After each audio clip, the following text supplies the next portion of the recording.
आसंता 17 September रे प्रधानमंत्री नरेंद्र मोदी ओडिशा आसिबे। सुभद्रा योजनार शुभारंभ करिबे। केंद्र मंत्री धर्मेंद्र प्रधान एने सूचना दैछंती। निर्वाचन पूर्व सुभद्रा योजना कार्यकारी ने बीजेपी प्रतिश्रुति देथिला। सरकार गठन पर मुख्यमंत्री दुई उपमुख्यमंत्री दिल्ली जाई प्रधानमंत्री नरेंद्र मोदी को ओडिशा आसी सुभद्रा योजनार शुभारंभ करने को अनुरोध करथिले। केंद्र मंत्री धर्मेंद्र प्रधान, आईन मंत्री पृथ्वीराज हरिचंदन, पुरी सांसद डॉक्टर संबित पात्र श्रीमंदिर सिंहद्वार ठारे पहुंचवा परे जिला बीजेपी कार्यकर्ता सेमानंकु स्वागत करथिले। जिलापाल सिद्धार्थ शंकर स्वाई, एसपी पिनाक मिश्र उपस्थित थिले। श्रीमंदिर जाई समस्ते महाप्रभु को दर्शन करी आशीर्वाद नेइछंती। दर्शन परे प्रतिक्रिया देई केंद्र मंत्री धर्मेंद्र प्रधान कहिछंती, श्रीमंदिर भितर रत्न भंडार मरामती पाई एएसआई को चिट्ठी लेखा जाइछि।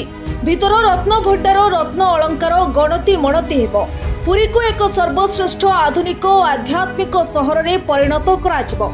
भारत में 3 लाख कोटी लक्षपति दीदी सृष्टि कराजिबो। प्रधानमंत्री नरेंद्र मोदी 17 सेप्टेम्बर अर्थात निज जन्मदिन अवसर में ओडिशा आसी सुभद्रा योजनार शुभारंभ करिबे बोली श्री प्रधान गणमाध्यम को सूचना देथिले। सुभद्रा योजना नारे 50,000 टंका अनुदान दायित्व बिना सुधरे अनुदान हिसाब रे दवार दायित्व आम नबु बोली कहिथिलु।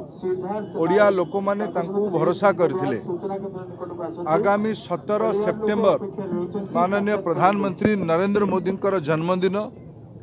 ओडिशार मुख्यमंत्री उपमुख्यमंत्री जितेबले प्रधानमंत्री को प्रथम थर करके भेटिबा पई जाइथिले, तांकु निमंत्रण करथिले 17 सेप्टेम्बर आसिकी सुभद्रा योजनार शुभारंभ करिबा पई प्रधानमंत्री स्वीकृति देइथिले।